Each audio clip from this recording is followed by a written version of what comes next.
अस्सलामु अलैकुम वरहमतुल्लाहि वबरकातुह। हमारे क्लासेस का जो है बाकायदा आगाज़ हो चुका है। सबसे पहले जो ज़रूरी बात है जिसको जहन में आपने बैठाना है वो ये होता है कि किसी भी ज़बान को सीखने के लिए इंसान को चंद बातों की ज़रूरत होती है।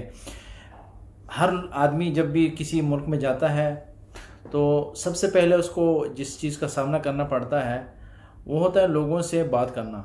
चाहे वो अस्पताल में जाता हो या मतलब एयरपोर्ट में हो, एयरपोर्ट से ही उसकी जो बोल चाल होती है वो शुरू होती है। उसको पता चल जाता है कि मेरे इस मुल्क में आने से जो सबसे पहले तब्दीली आती है इंसान में, वो सबसे पहले जो है उसको बोल चाल की जो है उससे वहाँ से उसको समझ आ जाता है कि मुझे सबसे पहले जो चीज़ सीखनी है यहाँ पे इस मुल्क में वो बोल चाल है, वो ज़बान है।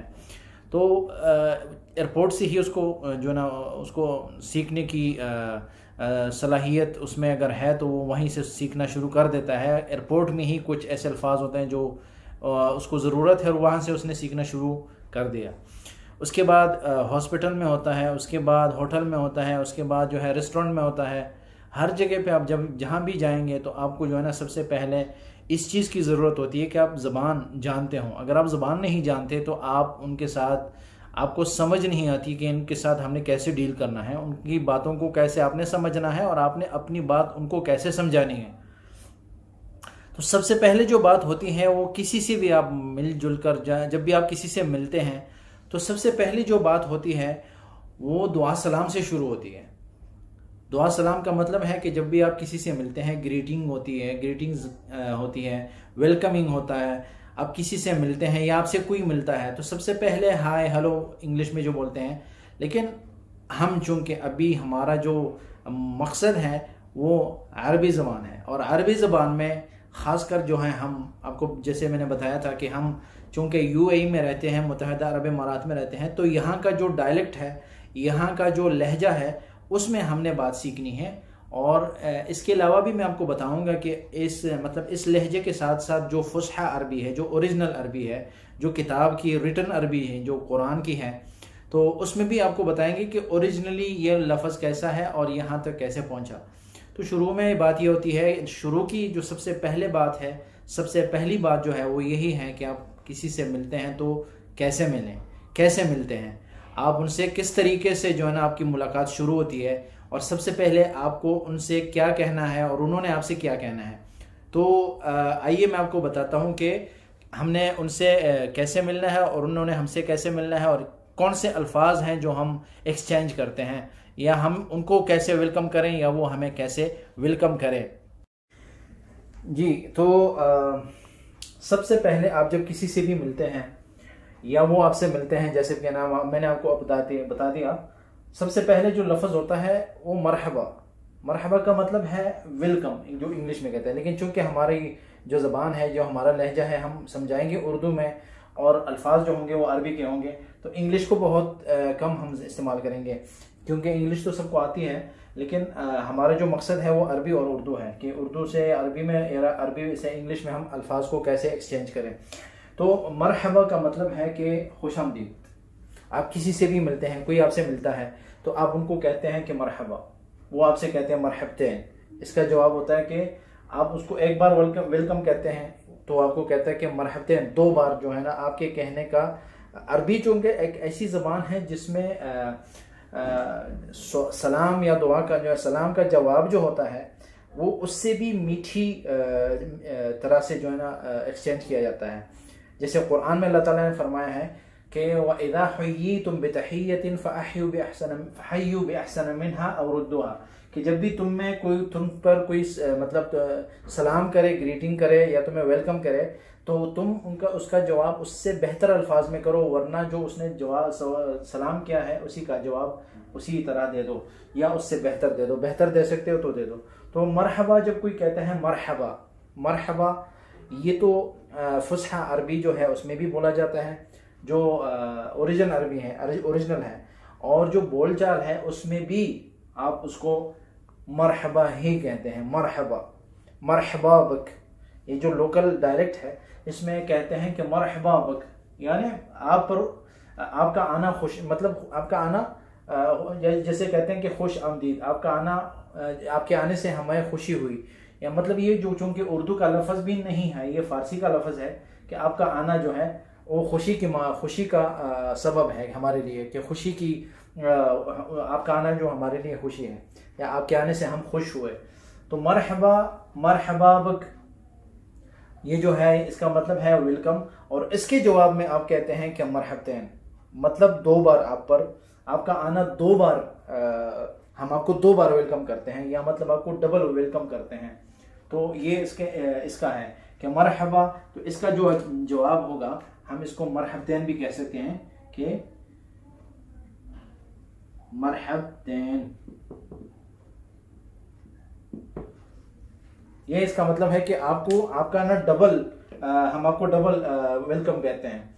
उसके बाद जो बात होती है, सबसे पहले हर ज़बान में जब भी लोग मिलते हैं आपस में, तो एक दूसरे से पूछते हैं कि क्या हाल है, आपकी क्या हाल है, आप कैसे हैं, और बच्चे कैसे हैं, वगैरह वगैरह। मतलब हर अल्फाज में, हर ज़बान में जो है ना इंसान अपने अल्फाज एक्सचेंज करते रहते हैं। तो अरबी में जब पूछते हैं तो ये 3-4 मैंने लिखे हैं, इसके अलावा भी होते हैं, लेकिन चूंकि हमें जो ज़रूरत है वो सिर्फ यही है कि हम 3-4 किस्म के अगर सीखते हैं, या हमसे कोई पूछता है तो हमें पता हो कि इस तरह के अल्फाज ही कोई हमसे पूछेगा, तो इसी तरह यही अल्फाज होंगे जो हमारे साथ कोई एक्सचेंज करता रहेगा और हमसे पूछेगा, तो इन्हीं में हम जवाब देंगे। तो मैं आपको बताता हूँ कि वो कैसे होते हैं, कौन कैसे पूछेगा और उसका जवाब हम कैसे देंगे, इनकी अदायगी कैसी होती है। अच्छा, तो ये जो है इसको हम पढ़ेंगे शालक। शालक, शालक का मतलब है कि आपका क्या हाल है, या इसका मतलब फुसहा जो किताब की अरबी है उसमें बोलते हैं कैफ हालक, कैफ हालुक, कैफ हालुक।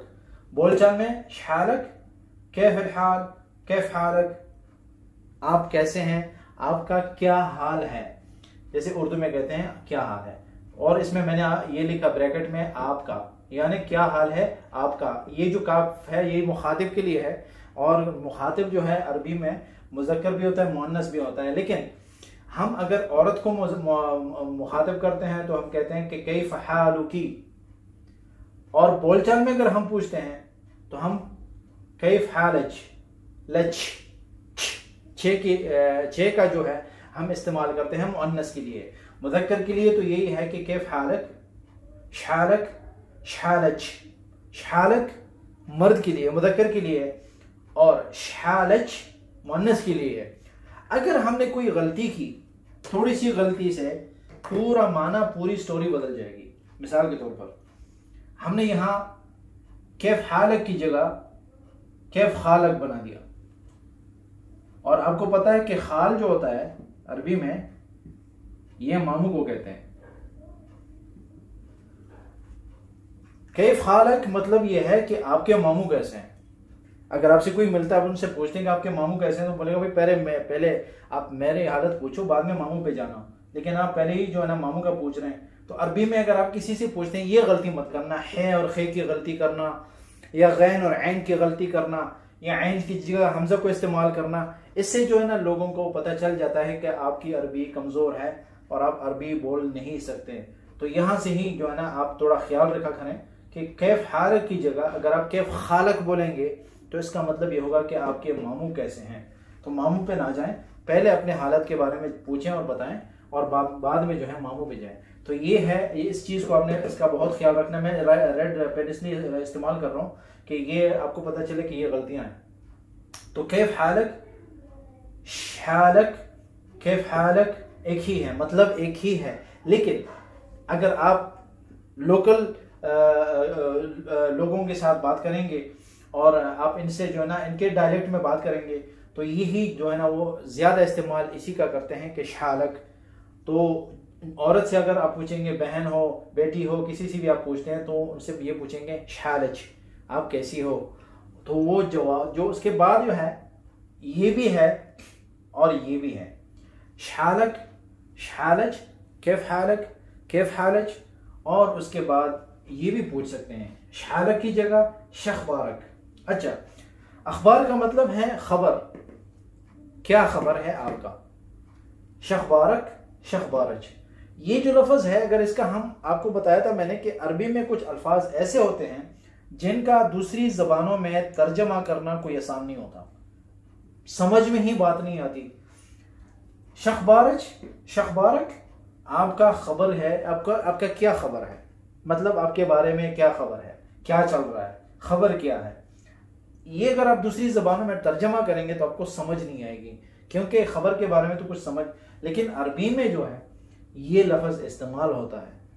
ये अगर आप यूएई में रहते हैं या हो सकता है कि आप किसी जीसीसी कंट्री में रह रहे हो तो आपको ये जो लफ्ज़ है आपने बहुत बार सुना होगा। ये नामुमकिन है कि आपने सुना ना हो या बोला ना हो। शखबारज, शखबारक, ये एक ही मतलब एक ही है। ये भी यही चीज़ है कि हाल क्या है, आप कैसे हैं, क्या हाल है। जैसे हम उर्दू में या पश्तो में कहते हैं ना कि जी खुशामदीद, कैसे हैं, अस्सलाम वालेकुम वरहमतुल्लाहि वबरकातुहू, कैसे हैं, ठीक ठाक, खैरियत, ये चीज़ें हम तो उनको जवाब देते हैं और वो सवाल करते हैं। मतलब वो सवाल पहले हम जवाब शुरू से ही दे देते हैं उनको, क्या आप ठीक हैं, खैरियत से हैं, सारा सारा। लेकिन अरबी में जो है वो आप हाल उनका पूछते हैं, उसके बाद जवाब आता है। तो उसके बाद क्या होता है, अलूमक, ये भी लफ्ज़ है जो बहुत कम इस्तेमाल होता है, लेकिन ये दोस्तों वगैरह में जब आप मिलते हैं, किसी से कोई दोस्त हो या मतलब जो स्टूडेंट्स होते हैं या मतलब कोई मतलब पक्के दोस्त हों, बहुत टाइम से दोस्ती होती है, तो आप मिलते ही कभी कभी ऐसी पूछते हैं अलूमक, कि तेरे मतलब क्या अलूम है, क्या इल्म है, मतलब क्या है कि आपके मतलब जैसे ये मतलब एक ही है, ये सारा जो है एक ही सवाल है। मिलते वक्त सबसे पहले मरहबा, शखबारक, अलूमक, कैफ हालक, शखबारक, एक ही चीज़ है सारा, लेकिन थोड़ा जो है अपने लहजे को बदलना है और इसका जो प्रोनाउंसिएशन है, इसकी अदायगी, इसका थोड़ा ख्याल रखना है कि अदायगी में अगर इंसान खे की जगह, जब हम उर्दू में खे बोलते हैं, अरबी में खा बोलते हैं, अगर हम खा की जगह हा और हा की जगह खा या ऐन की जगह हमजा या हमजा की जगह ऐन बोलते हैं तो ये बहुत बड़ी गलती होती है जो बात को कहां से कहां पहुंचा सकती है। ये बातें तो यहां तक। इसके जवाब में जितने भी सवाल हो गए यहाँ पे, शखबारक, मरहबा, मरहबतैन, अलूमक और शारक, ये जो जितनी भी चीज़ें हैं, जवाब एक ही आता है, तमाम ठीक है, बिल्कुल ठीक है, अल्हम्दुलिल्लाह। अरबी में आपने देखा होगा कि जितने भी लोग हैं, जब आप उनसे हाल के बारे में पूछते हैं, किसी भी हाल में हो, चाहे उनका कोई फौत हो गया हो या कोई अस्पताल में हो या उनका कोई एक्सीडेंट हो गया हो या किसी भी हाल में हो, और आप उनसे उनका हाल पूछते हैं, या जिसका ही एक्सीडेंट हो गया हो, खुद हॉस्पिटल में पड़ा हो या वेंटिलेटर पे पड़ा हो या कहीं पे भी मतलब पड़ा हो, व्हील चेयर में हो, आप उनसे जब भी मिलते हैं तो वो आप उनसे हवाल पूछते हैं तो वो आपको यही बताएगा कि तमाम अल्हम्दुलिल्लाह। यहां तक बात हुई। उसके बाद कुछ लफ्ज ऐसे हैं जो इस तरह के अल्फाज होते हैं, ये आपको शायद नजर आ रहे हैं, मैं बताता रहता हूँ, और इसकी जो है ना, हम एक किताबचा जो है वो इंशाल्लाह बनता रहेगा और बाद में आपके साथ इंशाल्लाह शेयर किया जाएगा, लेकिन आहिस्ता आहिस्ता इंशाल्लाह। तो अल्हम्दुलिल्लाह के बाद कभी कभी कुछ कहते हैं कि ताब हालक, कैफ हालक, कैफ हालक, शखबारक, कैफ हालक, तो उसके जवाब में या हालक जवाब में आता है ताब हालक, कि आपकी हालत पाक हो, आपकी हालत अच्छी हो। जिसे जवाब में कहते हैं ना कि जैसे उर्दू में कुछ अल्फाज ऐसे होते हैं, मैं आपको बताया कि अरबी में कुछ ऐसे लफ्ज़ हैं जिसका तर्जमा करना कोई आसान नहीं होता, थोड़ा समझना होता है, समझ होती है, उसको जो है ना जहन में लाना पड़ता है बस। ताब हालत का मतलब है कि आपकी हालत को अल्लाह ताला पाक करे, आपकी हालत को, आपने मेरी हालत पूछी, अल्लाह आपको सेहत दे, अल्लाह आपकी हालत को बेहतर करे, तो ये उसके मतलब एक किस्म की दुआ है। और आपको इसमें जो अल्फाज होते हैं अरबी में, इसको आपको मैंने बताया था कि ये तो बोलचाल है, बोलचाल के साथ साथ हम नहू की तरफ जा रहे हैं और नहू के भी क्लासेस शुरू होने वाले हैं इंशाल्लाह। ये सारा जितना भी हमने बताया इसके बारे में आपको बताते रहेंगे कि ये जो है अरबी में, ये तौबा का मतलब है कि पाक हो गई या पाक हो गया। और अरबी में जब भी दुआ करते हैं तो जैसे रज़ी अल्लाह अन्हु हम कहते हैं, जो उर्दू में कहते हैं कि रज़ी अल्लाह अन्हु, तो अरबी में रज़ी अल्लाह अन्हु, रज़ी अल्लाह अन्हु का मतलब जो है वो ये है कि अल्लाह राजी हुआ उनसे। लेकिन राज़ी हुआ का मतलब ये है, अरबी में इसका जो लफ्जी तर्जमा तो ये, लेकिन मकसद ये है और मान जो लग़वी माना तो ये, लेकिन इस्तिलाही माना ये है कि अल्लाह उनसे राज़ी हो, वो उनके लिए एक दुआ है। तो इसीलिए ये भी जो है ताब हालक कि तुम्हारी हालत पाक हो, यार अल्लाह ताला आपकी हालत को बेहतर करे, ये एक किस्म की दुआ है। अल्लाह यम्मल हालक, अल्लाह यम्मल, यम्मल जो है ये असल में जम्मल है कि जम्मल अल्लाह हालक या अल्लाह जम्मल हालक। जम्मल का मतलब है कि खूबसूरत, खूबसूरती को कहते हैं। अल्लाह यम्मल हालक, अल्लाह तेरी हालत को या तेरी सेहत को खूबसूरत करे। ये बहुत आला किस्म के जो है ना जवाब हैं, लेकिन इनको सीखना जो है, पहले इनको सीखेंगे और फिर इन चीज़ों पे जो है ना आप ध्यान दे सकते हैं। लेकिन शुरू में जो हमने सीखना है या इसको जो है ना ज़बानी याद करना है, मैं लिख इसलिए रहा हूँ कि आपकी समझ में बात आए। तो मरहबा से लेके हमने इसके जवाब तक ये वीडियो बनाई है। इसके बाद जो क्या होता है कि आप मुख्तलिफ मौके पे मुख्तलिफ लोगों से मिलते हैं और मुख्तलिफ किस्म की बातें होती हैं, मुख्तलिफ किस्म की चीज़ें होती हैं, मतलब चीज़ों को क्या कहते हैं, बोलचालमी चीज़ों के नाम अलग होते हैं और फस्हा अरबी में है जो है चीज़ों के नाम अलग होते हैं। आहिस्ता आहिस्ता हम चीज़ों की तरफ जाते रहेंगे इंशाल्लाह। शुरू की जो मेरी वीडियोस हैं इसमें शायद आपको आवाज़ में थोड़ा मसला हो, और वीडियोस चूँकि मेरे पास अभी जो है ना मैंने अरेंज करना शुरू कर दिया है चीज़ों का इंशाल्लाह। जो मेरे पास गैजेट्स हैं उनको जो है ना अरेंज कर रहा हूँ आहिस्ता आहिस्ता। तो इस तस्वीर में जो है मेरी मतलब तस्वीर पूरी नहीं आ रही, लेकिन आपको समझ आ रहा होगा क्योंकि ये बुनियादी चीज़ें हैं जो कम से कम सबको आनी चाहिए और आती होंगी। लेकिन मैं चूँकि बात यहीं से शुरू होती है तो यहीं से हमने समझना और इसको जो है आगे अपने दोस्तों को उनकी गलतियों के बारे में जो है ना उनको बताना कि भाई ये जो छोटी सी गलती है इसका माना बहुत बड़ा है, इसका माना बहुत बड़ा हो जाता है कि हाल की वजह से जो है ना, अगर हम किसी का हाल पूछते हैं और हाल की जगह पे उसका मामू के बारे में पूछते हैं तो मामू कहाँ से कहाँ पहुँच जाता है। तो इसीलिए इन चीज़ों को थोड़ा आपने याद रखना है। और इस चीज़ को अगर आप मिसाल के तौर पर लिखना चाहते हैं तो आप इसका जो वीडियो में थोड़ा दूर होता हूँ, आप इनको जो है ना इसका स्क्रीनशॉट भी ले सकते हैं। स्क्रीनशॉट लेके जो है ना, हालांकि आपको ये आती होंगी इंशाल्लाह, कोई मुश्किल अल्फाज नहीं है, आसान है।